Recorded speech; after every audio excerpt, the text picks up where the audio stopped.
Hello माय YouTube family, कसे आहात तुम्ही? Good evening. इथे मी माझं मस्त असं आवरून घेतलं. मग म्हटलं चला स्वयंपाकाची तयारी करावी. मग घेतल्या शेवग्याच्या शेंगा. आता म्हणाल हे कोण? तर ही आहे माझी आई. आज माझी आई आलेली होती माझ्याकडे. मस्त असं स्वयंपाकाचा बेत करावा म्हटलं काहीतरी. मग आई म्हणे काय बनवते? मला तर आवडतात म्हणे शेवगाच्या शेंगा, बनव म्हणे त्याच.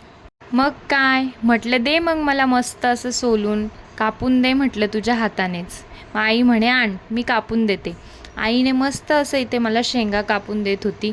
तोपर्यंत मी किचनमधली छोटी मोठी कामे आवरली. मग म्हटलं चला आई इतक्या दिवसानंतर येते, चला बसावं तिच्याजवळ. मस्त असं लसूण घेतलं आणि तिच्याजवळ घेतलं बसून. इथे बघा आता आम्ही मस्त अशा गप्पा मारत होतो. काय नाही, भरपूर दिवस झाले भेटलं नाही की खूप काही मनात साठून राहतं आईला सांगण्यासाठी. असं वाटतं की कधी ती एकदा येते आणि आपण तिला सगळं काही सांगतो. असो, इथे आम्ही दोघी मस्त अशा गप्पा मारत होतो. भरपूर दिवस झाले एकमेकींना काही ना काही सांगायचं असतं. ते असं काही नाही, किती पण कॉलवर बोललं तरी आईचं आणि लेकीचं मन काही भरत नाही. त्यांच्या गप्पा गोष्टी ह्या चालूच असतात. हो, इथे आई मला सांगत होती की तू शेवगाच्या शेंगा खात नाही, तुला आवडत नाही, खात जा. शेवगाच्या शेंगा स्वतःसाठी खूप पौष्टिक असतात, शरीरासाठी खूप चांगल्या असतात. तिला म्हटलं अगं बाई मला त्या काही आवडत नाही, तुम्ही खा शेवगाच्या शेंगा, मी खाईल फक्त रसा रसा. मग इथे लागली ती मला भरपूर असं लेक्चर द्यायला. म्हणे तू लहानपणापासून अशीच करते तशीच करते, ही भाजी खात नाही ती भाजी खात नाही, तुझे लहानपणापासून असेच चोचले आहेत. म्हटलं अगं बाई बस ना, आता माझे मुलं पण आले, ते पण तसेच चोचले करतात. आता मी त्यांना खायला सांगते आणि स्वतःही खाते, नको इतकं मला बोलू. असंच आपल्या आईचा जीव कसा असतो नाही का, आपल्या लेकीने खावं, सगळं काही खावं असं आईला वाटत असतं. असो, चला गप्पा गोष्टी तर ह्या आमच्या चालूच असणार आहे. मग म्हटलं चला अगोदर स्वयंपाकाची तयारी करून घ्यावी, नंतर कसं मग माझी मुलगी खेळते तोपर्यंत स्वयंपाक करून घेते, नाहीतर ती भरपूर चिडचिड करेल माझ्याजवळ येण्यासाठी. तुम्ही शेवगाची भाजी कशी बनवतात मला नक्की कमेंटमध्ये सांगा.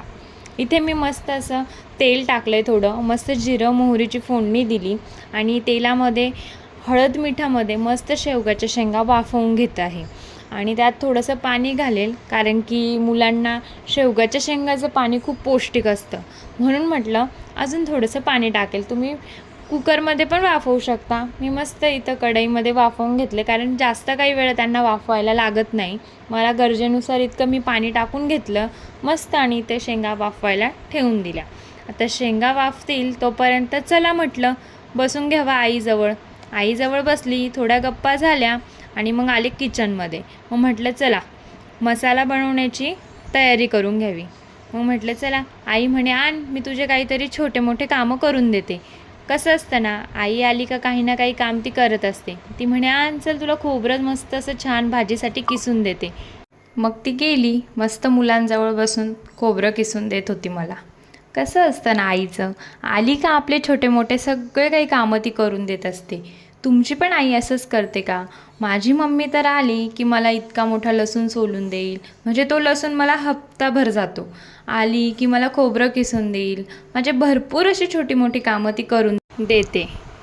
असो, मस्त इथे मसाला बनवण्यासाठी छान असा कांदा कापून घेत आहे आणि एक टमाटा. तुम्ही मसाला कसा बनवतात मसाली भाजीसाठी मला नक्की कमेंटमध्ये सांगा. खरंच इथं मला या कांद्याने खूप नाकी नऊ आणले. कसं ते तुम्हाला सांगते, इतकं रडवलं मला या कांद्याने, भरपूर खूप असं रडवलं. जितकं तर मला माझ्या नवऱ्याने पण कधीच आजपर्यंत रडवलेलं नाही आहे, तितकं मला या कांद्याने रडवलं. खरंच खूप रडली मी या कांद्यामुळे. चला तुम्हाला माझं आता मसाला बनवण्याची रेसिपी शेअर करते. कोणी कोणी काय करतं, वर्षभरचा मसाला एकदाच साठवून ठेवतं. मी तसं काही नाही केलं, म्हणजे आजपर्यंत तर मी कधी असा मसाला साठवून नाही ठेवला वर्षभराचा. पण मी जेव्हा पण मसाली भाजी बनवायची असली मला, की मी अशा प्रकारे मसाला बनवते. अगोदर कढईमध्ये मस्तपैकी तेल टाकते आणि त्यामध्ये सोललेला लसूण, जिरं, मग कांदा असं व्यवस्थित त्यातमध्ये सगळं लालसर करून घेते आणि छान प्रकारे त्यांना लाल होईपर्यंत भाजून घेते. तुम्ही पण असं करता का मला नक्की कमेंटमध्ये सांगा. मग इथे कांदा मस्त लाल होईपर्यंत थोडी वाट बघायची. म्हणजे कसं कांदा आणि लसूण छान असे लाल झाले की छान अशी चव येते भाजीला. आणि मस्त त्यांना असं मधून हलवून घ्यायचे, कारण की ते कढईला खाली लागू नये, म्हणजे ते जळायला नको. मस्त असं लालसर झाले की त्यामध्ये ओलं खोबऱ्याऐवजी तुम्ही साधं आपलं कडक खोबरं पण घेऊ शकता. मस्त असं किसून त्यामध्ये टाकून द्यायचं, म्हणजे कांदा लसूण सोबत खोबरंही मस्त असं लालसर होतं. ते लालसर झालं की त्यामध्ये मस्त असं टमाटे टाकून घ्यायचे. तुम्हाला जर आंबट अशी छान चव हवी असेल मसाली भाजीची तर तुम्ही टमाटा टाकू शकता, नाही पण टाकला तरी चालतो, तरी मसाला खूप छान होतो. मी इथे मस्तपैकी टमाटा टाकला, त्यानंतर तीळ टाकली, त्यानंतर अजून मस्त डाळी टाकून घेतल्या. डाळी टाकल्या की भाजी खूप मस्त अशी घट्ट होते आणि खूप छान असा कलर त्या भाजीला येतो आणि चवही येते. आता मसाला इथे मस्तपैकी लाल काळा असा भाजून घ्यायचा. खूप छान अशी चव भाजीला त्याच्याने येते. मग इथे बघा माझी पिल्लू बघा माझ्याकडे येण्यासाठी इतकी तिची धावपळ चालू होती की आईला शेवटी तिला माझ्याजवळ घेऊन किचनमध्ये यावं लागलं. किती छान अशी गोड इथं तिच्या मस्ती चालू होती तिच्या आजीसोबत. ती माझ्याकडे असं बघत होती की ही काय करते नेमकी, मला काही कळायलाच मार्ग नाही. असो, तिचं लक्ष तर पूर्ण माझ्याकडेच होतं आणि कॅमेऱ्याकडे. तिला मोबाईलचा कॅमेरा बघायला खूप आवडतं. तुम्ही मागच्या व्हिडिओमध्ये बघितलंच असेल, ती तशीच करते. तिला खूप कॅमेऱ्यामध्ये बघायला आवडतं आणि फोटोज पण इतके छान छान क्लिक करू देते ना ती. खरंच खूप मस्त आणि गोड आहे ती. असो, चला, इथे माझा मसाला छान असा भाजून झालेला आहे. आता मस्त त्याला मिक्सरमध्ये बारीक करून घेते. मी मस्त असं थोडंसं पाणी घालून मसाला एकदम छान असा बारीक करून घेतला.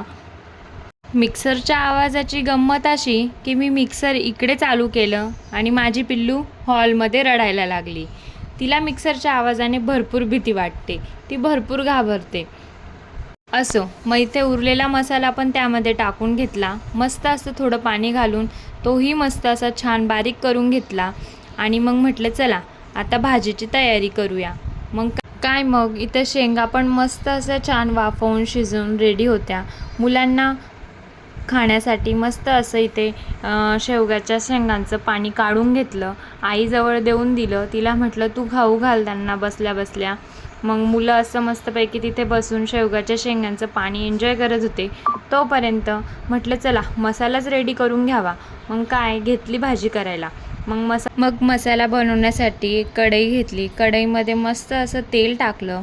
तेलामध्ये कोणी काय करतं, तेलामध्ये गव्हाचं पीठ टाकतं किंवा बाजरीचं पीठ टाकतं किंवा बेसन पीठ टाकतं, का तर जेणेकरून त्याच्याने भाजी एकदम घट्ट येते. पण मी डाळी ऑलरेडीच मसाल्यामध्ये भाजलेल्या होत्या. मग मस्तपैकी मसाला तेलामध्ये टाकला. छान असा मसाला तेल सुटेपर्यंत होऊ दिला. मग त्यामध्ये मी छान असे लाल मिरची पावडर, मस्त आपला एव्हरेस्टचा मसाला, असे थोडेफार मसाले आपल्या घरात जे मसाले आहेत ते मसाले मस्त असे ॲड करून मस्त इथे एकत्रित करून घेतलं. तुम्हाला पण अशीच सवय आहे का? मी कोणती पण भाजी बनवत असली की असं काही नाही की हीच मसाला टाकायचा की तोच मसाला टाकायचा. मी सगळे मसाले जे माझ्या संभाराच्या डब्यात असतात ना, मी ते सगळे मसाले त्यामध्ये टाकून देते. तुम्ही पण असंच करतात का? असो, चला सगळे मसाले ते मस्त असं एकत्रित केलं बघा आणि थोड्याच वेळात माझ्या भाजीला किती छान असं तरण आलेलं आहे. मस्त त्याच्यामध्ये शेवगाच्या शेंगा असं ॲड करून दिल्या आणि बघा भाजीचा कलरही किती छान आला आहे. मग म्हटलं चला भाजी जोपर्यंत उकळून येते तोपर्यंत मस्त इथं पोळ्या करून घ्याव्या. मग पटकन अशा पोळ्या करायला घेतल्या. कोणी मसाली भाजीसोबत भाकरही खातात. आम्ही भाकरही खातो, पण फक्त बाजरीची. पण इथे मला चपातीच खायची होती म्हणून आज चपात्याच केल्या. आणि असं पण आमच्या घरामध्ये जास्त मी चपात्याच बनवते, कारण माझ्या मिस्टरांना पण बाजरी ज्वारी जास्त काही आवडत नाही. आम्ही चिकन किंवा मटणची भाजी बनवली की तेव्हा कधीतरी भाकर केली तर केली, कारण जास्त काही भाकर मलाही आवडत नाही आणि त्यांनाही आवडत नाही.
करून घेतले आहे. या चला तुम्ही पण जेवण करायला. चला मग भेटूया पुढच्या ब्लॉगमध्ये.